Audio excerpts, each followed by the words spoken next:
ராம்ராஜ் வேட்டி வார கொண்டாட்டம் ரூபாய் 695க்கு கலர் ஷர்ட்டுடன் வேட்டி ஜனவரி 1 முதல் 7 வரை. எடுத்தா ரஜினி சார் தான் எடுக்கணும். அது கிரிட்டிசிசம் அது மஸ்ட்டுங்க, அது தவிர்க்கவும் முடியாது. இந்த கிரிட்டிசிசமை தாண்டி யாருமே கிடையாது. இன்னும் நிறைய படங்கள் பண்ணியிருக்கலாம், பண்ண முடியலன்ற ஆதங்கள்ல சில படங்கள் எதிர்பாராமல் ஒரு 3 வருஷம் ஆயிட்டது துரதிருஷ்டவசமானது. சார் வணக்கம் சார். வணக்கம். எப்படி இருக்கீங்க சார்? நல்லா இருக்கேன். Super sir. ரொம்ப மகிழ்ச்சி சார் உங்களை நேரில் சந்திக்கிறதுல. எனக்கும் தான். ஏன்னா ஒரு இன்டர்வியூ பண்ணீங்கல்ல? ஆமாம் சார். ஜூமில் நல்லா 2 மணி நேரம். Sir thank you sir, thank you so much sir. So ஒரு 2 மணி நேரம் ஒரு 5 வருஷத்துக்கு முன்னாடி இந்த லாக்டவுன் பீரியடில் நம்ம அந்த இன்டர்வியூ பண்ணோம் சார். ஆமாம், கரெக்ட். அன்னியன் 15 இயர்ஸ் டீட்டெயிலாக பேசணும்ல. ஆமாம் சார். இன்னைக்கு அங்கே விட்டது இங்கே அப்படியே மறுபடியும் கண்டினியூ பண்ணலாம் அப்படின்ட்டு சார். இந்த முறை கேம் சேஞ்சர் பற்றி நிறைய விஷயங்கள் கேட்டு தெரிஞ்சுக்க போகிறோம். ஸோ கேம் சேஞ்சரோட தொடக்க புள்ளி எனக்கு பிக் பாஸில் நீங்கள் தில்ராஜ் சார், கமல் சார், அது இந்தியன் 2ன்ற மாதிரி ப்ராஜெக்ட் ஆரம்பிச்சது. அதுக்கப்புறம் அது மாறிச்சு. அதுக்கப்புறம் நீங்களும் தில்ராஜ் சாரும் சேர்ந்து பண்ணுற ப்ராஜெக்ட் தான் கேம் சேஞ்சர். ஸோ இந்த கன்வர்ஷன் எப்படி சார் நடந்துச்சு? அதுதான் இப்போ என்னென்னா, கரோனா டைமில் இந்தியன் 2, இந்தியன் 3 ரெண்டையும் ஒரு கருவை சுமந்துட்டு இருக்கிற மாதிரி சுமந்துட்டு இருக்கேன். அப்போ பார்த்தீங்கன்னா, அந்த கரோனா பீரியடில் இந்த வேள்பாரி கதையை படித்து ரொம்ப பிடிச்சி போய் அதையும் சுமக்க ஆரம்பிச்சிட்டேன். லைக் ஒரு 3 பார்ட் 3 ஸ்க்ரீன் பிளே எழுதி அதையும் முடித்தாச்சு. அப்போ அந்த காலகட்டத்தில் நிறைய கொரோனா முடிஞ்சோன்னே அடுத்த படம் பண்ணி கொடுங்க நிறைய தயாரிப்பாளர்கள், தில்ராஜு சார் மாதிரி தெலுங்கு தயாரிப்பாளர்கள், தமிழ் தயாரிப்பாளர்கள் நிறைய பேர், அதேமாதிரி ஹீரோஸும் தெலுங்கு ஹீரோஸ், தமிழ் ஹீரோஸ் எல்லாருமே ஒரு படம் பண்ணலாம் அப்படின்ற மாதிரி கேட்டுக்கிட்டு இருந்தாங்க. அப்போ என்கிட்ட இது இல்லாமல் இருந்த 2 கதை ஒன்று சயின்ஸ் ஃபிக்ஷன், அதுக்கு ஒரு நியூ ஃபேஸ் தான் வேணும். ஆனால் பட்ஜெட் பயங்கரமாக இருக்கும், லைக் ஒரு ஹாலிவுட் படம் மாதிரியான ஒரு கான்செப்ட் அது. ஸோ அதையும் எடுக்க முடியாது. இன்னொரு ஸ்பை த்ரில்லரு, அது ஃபுல்லாக ஃபாரினில் போய் ஷூட் பண்ணணும், அதுவும் பெரிய பட்ஜெட், அதுவும் எடுக்க முடியாது. ப்ராக்டிக்கலாக நம்மக்கிட்ட எதிர்பார்க்குற ஒரு படமும் கொடுக்கணும்.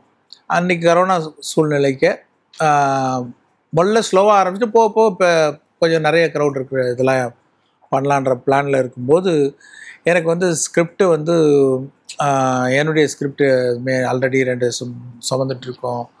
இன்னொன்று வேறு 2 ப்ராக்டிக்கலாக வராது. இப்போ வேறு கதை என்ன அப்போ யோசிக்கிறதுக்கு like I was totally full. Okay. அப்படி இருக்கும்போது நாங்கள் இயக்குநர்கள்லாம் ஒரு அந்த கொரோனா டைமில் ஜூமில் பேசுவோம். எல்லாம் ரொம்ப ஜாலியாக பேசி சிரிச்சிட்டு ஷேர் பண்ணிகிட்டு இருப்போம். அப்படி கார்த்திக் சுப்பராஜ் எல்லாம் ஒன்றும் நல்லா நெருங்கி பழகக்கூடிய வாய்ப்பு இருந்தது.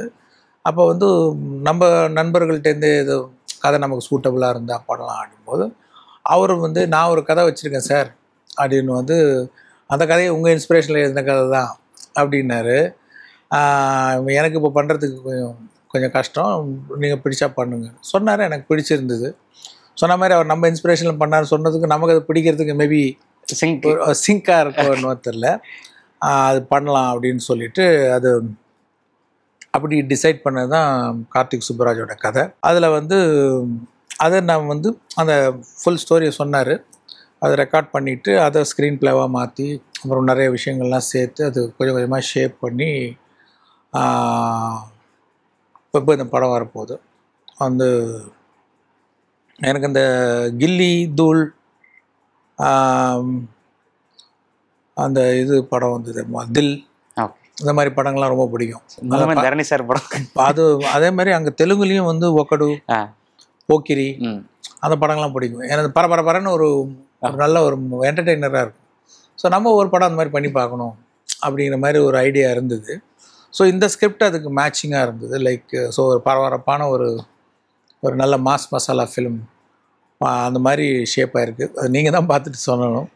லைக் இதில் ஒரு சு வெங்கடேசன் இருக்காங்க. அவங்கள வேள்பாரி எப்போ பழகும்போது கேட்டேன், நீங்கள் என்ன சார் சரித்தம் கதைகள் மட்டும்தான் எழுதுவீங்களா? ஐ மீன் இன்கேஸ் நீங்கள் ஃபிலிம் ஒர்க் பண்ணுறதா இருந்தால் நார்மல் சோஷியல் தீம்லாம் சார் தாராளமாக பண்ணலாம் சார், எல்லாமே பண்ணலாம் சார். இல்லை நானாக நடிச்சிக்கிட்டேன், ஒரு வேளை நீங்கள் சரித்திரம் என்ன காவல் கோட்டை எழுதுனீங்க அப்படின்னு மாதிரி. அதெல்லாம் ஒன்றும் இல்லை சார், எல்லா கதைகளும் பண்ணலாம் சார், உங்களுக்கு இன்ட்ரெஸ்டடாக இருக்கா நான் பண்ணுறேன் சார் அப்படின்னு சொன்னார். அவர் உள்ளே வந்தது ஒரு நல்ல விஷயம். லைக் இந்த கதை விவாதங்கள்லாம் அவர் கலந்துக்கிட்டார். அது வேறு ஒரு ஷேப் எடுக்கிறதுக்கு அவருடைய கான்ட்ரிபியூஷன்லாம் கூட ரொம்ப ஹெல்ப்ஃபுல்லாக இருந்தது. அப்போ அவர் தில்ராஜு வந்து ரொம்ப நாளாகவே நம்ம கூட படம் பண்ணணுன்ட்டு இருந்தது. இது கரெக்டாக சிங்கில் வந்து ஓகே. இது பண்ணிச்சு. அப்புறம் ராம் சரண் உள்ளே வந்தார். வந்த உடனே எல்லாமே ஒரு சரியான திங்ஸ் ஃபால் இன் பிளேஸ்ன்னு சொல்லுவாங்களே, இல்லை அந்த மாதிரி அமைஞ்சுன்னு நினைக்கிறேன். ஸோ ராம் சரண் அவர்கள் உள்ளே வந்தபோது இவர் தான் காசு பண்ணணும் அப்படின்ற ஐடியா எப்படி சார்? அது மியூச்சுவலாக எடுக்கப்பட்ட முடிவா இல்லை முன்னாடி ஏதாவது பேசியிருந்தீங்களா? அப்படி இல்லை. என்னுடைய கதைகள் எல்லாமே எல்லா மாஸ் ஹீரோஸ்க்கும் எல்லா ஆக்டர்ஸ்க்கும் பொருந்தக்கூடிய கதையாக தான் இருக்கும். நீங்கள் பார்த்தீங்கன்னா என்னுடைய எந்த படமும் எந்த ஹீரோவும் பண்ணலாம். ஓகே. அப்படின் போது எனக்கு அது ஒரு பிரச்சனை இல்லை. வந்து கரெக்டாக யார் சிங்கில் வராங்களோ ஸோ அந்த மாதிரி தான் பண்ணியிருக்கு. ஏன்னா யாருக்கு பண்ணும்போதே சில படங்கள்லாம் இவர் தான் பண்ணணும்னு நினச்சி நம்ம எழுதுவோம்.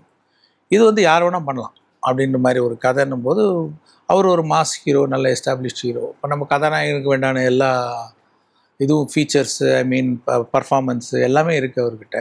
ஸோ ஒரு ராஜு நான் எல்லாம் ஒரு கூட்டாக ஒரு டெசிஷன் எடுத்துங்க, ராம் சரண் வச்சு பண்ணலாம்.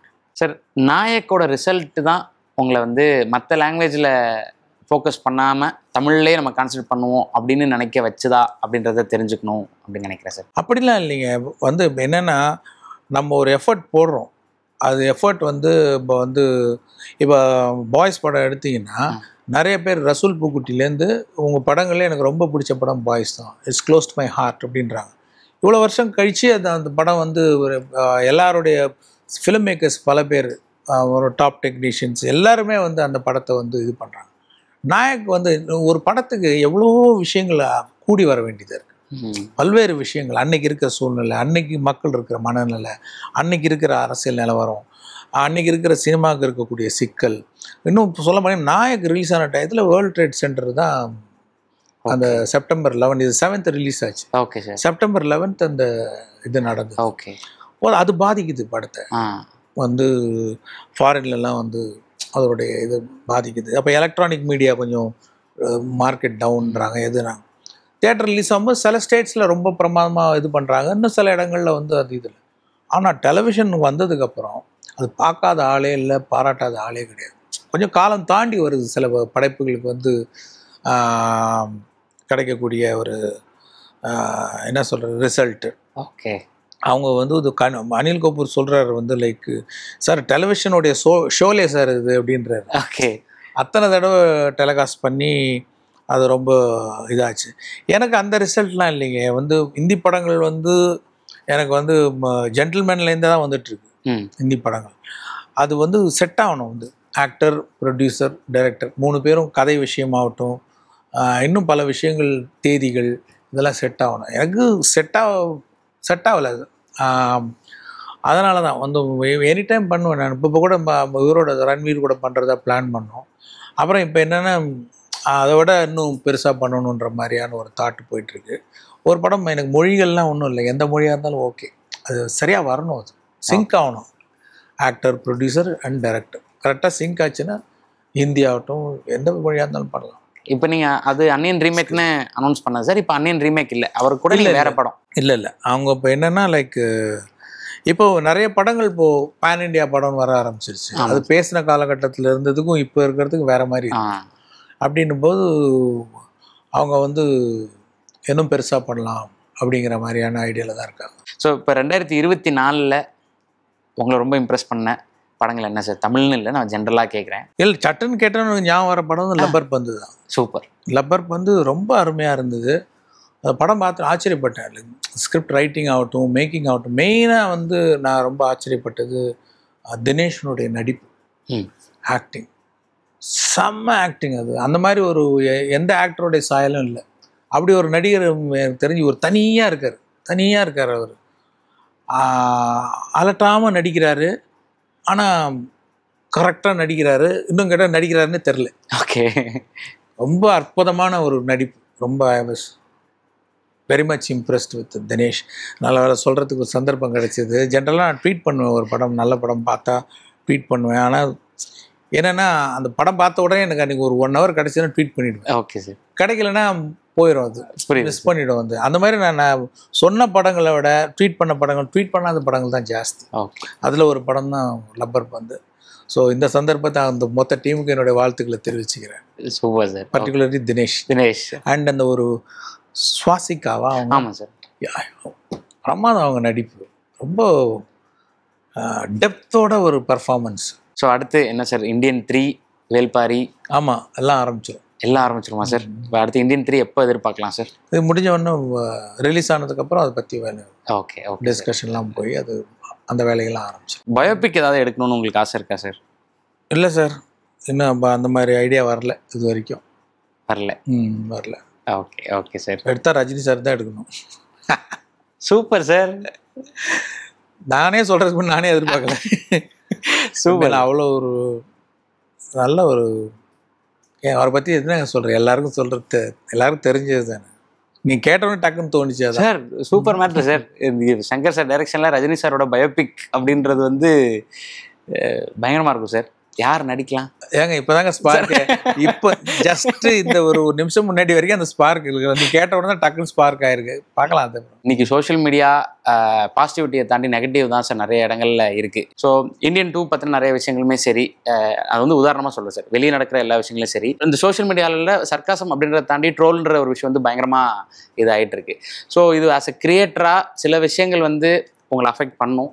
ஸோ அதுலேருந்து எப்படி ஓவர் கம் பண்ணி வரீங்க? ஸோ இன்றைக்கி இருக்க சீனியர் கிரியேட்டராக இன்றைக்கி இருக்க ஜென்ரேஷனுக்கு என்ன சொல்லணும்னு நினைக்கிறீங்க? அது கிரிட்டிசிசம் வந்து அது வந்து மஸ்ட்டுங்க, அது தவிர்க்கவும் முடியாது.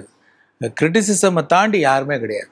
ஓகே. யார் வேணால் கிரிட்டிசைஸ் பண்ணலாம், அதெல்லாம் தாண்டி தான் வரணும். அவ்வளோதான். நம்ம அதிலே தங்கி இருக்கக்கூடாது. அதில் உள்ள நல்ல விஷயங்களை, கிரிட்டிசிசமில் நல்ல விஷயங்களை எடுத்துகிட்டு ஃபர்தர் ஒர்க் பண்ணும்போது அதை நம்ம இம்ப்ளிமெண்ட் பண்ணணும். புஷ்பா பார்த்தீங்களா சார்?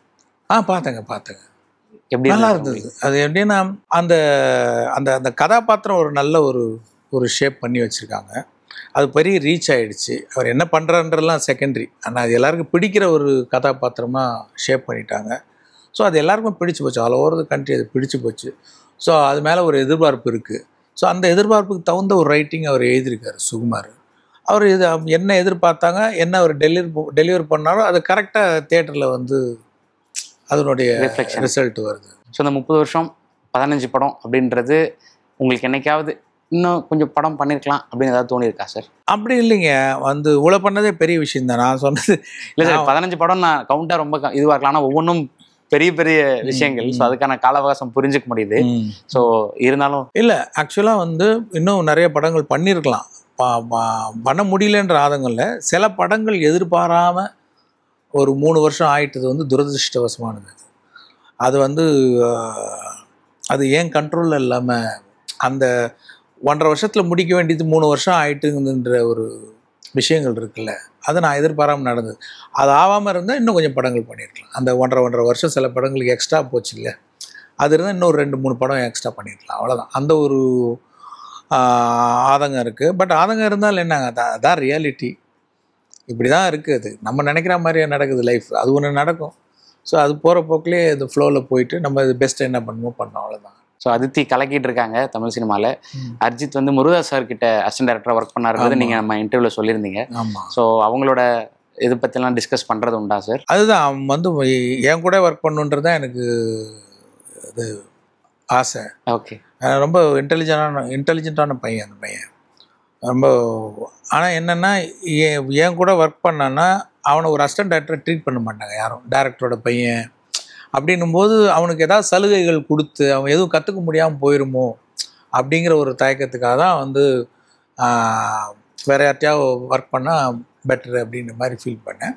அப்புறம் வந்து ஒர்க் பண்ணியிருக்கான் அவன். இதில் கேம் சேஞ்சர்லேயும் ஒர்க் பண்ணியிருக்கான். அசிஸ்டன்ட் டைரக்டராக வந்தான். ஒரு 2 ஷெட்யூல் வந்துட்டு அப்போ நல்லா இருந்தது. ஏன்னா அவன் ஒரு பக்கம் போய் முருகதாஸ் சார்ட்ட ஒர்க் பண்ணிவிட்டு வரும்போது சினிமானா என்னன்னு தெரிஞ்சிடுது. அப்படியே இங்கே வரும்போது அவன் பிஹேவியர் ரொம்ப ஆச்சரியமாக இருந்தது. அங்கே ஒரு அசிஸ்டன்ட் டைரக்டராக தான் இருந்தான். எல்லாரும் அவனை வந்து டைரக்டர் பையன் அப்படிலாம் ட்ரீட் பண்ணாலும் அவன் ரொம்ப தெளிவாக என்னுடைய லிமிட் இதுதான், இதை நான் தாண்டக்கூடாது.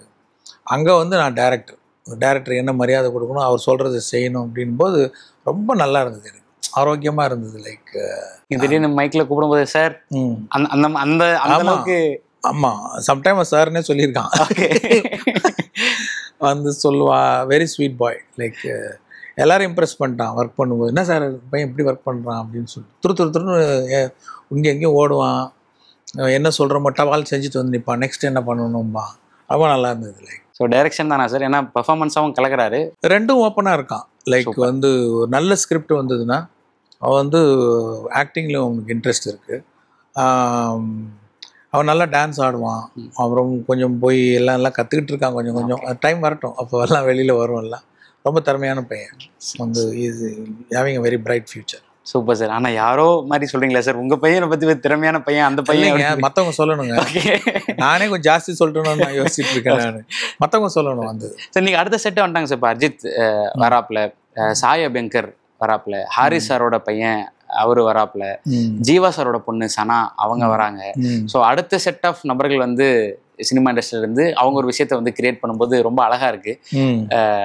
ஸோ இதெல்லாம் நீங்க பார்க்கும்போது எவ்வளவு நல்ல விஷயம் தாங்க. லைக் இப்போ என்னன்னா, இப்போ வந்து ஆதித்யாவட்டும் வந்து திறமையோட தான் வராங்க. அப்பா இருக்கிறாரு அப்படிங்கிறதுக்காகலாம் இல்லை. இப்போ நானுமே வந்து அதுக்கு உண்டான தகுதி இருக்கா, போங்க தாராளமாக பண்ணுங்க அப்படின்போ அந்த பொண்ணுக்கு வந்து நான் நல்லா படிச்சிருக்கா, வந்து நல்ல திறமையான ஒரு பொண்ணு, ரொம்ப வைப்ரண்ட்டான பொண்ணு அதித்தி. வந்து ஒரு டைரக்டராக அவள்கிட்ட டேப் பண்ணாங்கன்னா ஷி வில் டூ வண்டர்ஸ். அந்த மாதிரியும் எனக்கு நம்ம பார்க்குறோம்ல, ஒரு டாக்டராகவும் பார்க்குறோம், இன்னும் நம்ம டைரக்டராக இருக்கும்போது ஒரு பொண்ணோட அசைவுகள் வந்து அதனுடைய எக்ஸ்பிரஷன்ஸ் எல்லாம் பார்க்கும்போது ஆகா இது ஒரு நல்ல ஒரு எல்லாரையும் என்டர்டெயின் பண்ணக்கூடிய ஒரு குவாலிட்டி இந்த பொண்ணுகிட்ட இருக்கிறதுனால ஒரு டைரக்டரை பார்க்க முடியுது. அதனால தான் நான் கேட்ட உடனே சரி போ பண்ணு அப்படின்னு. அதே மாதிரி இந்த பையன்கிட்ட இருக்குது, அந்த ஒரு குவாலிட்டி இருக்குது. வந்தானா ஒரு இம்ப்ரெஸ் பண்ணக்கூடிய ஒரு திறமை இருக்குது அப்படின்னா.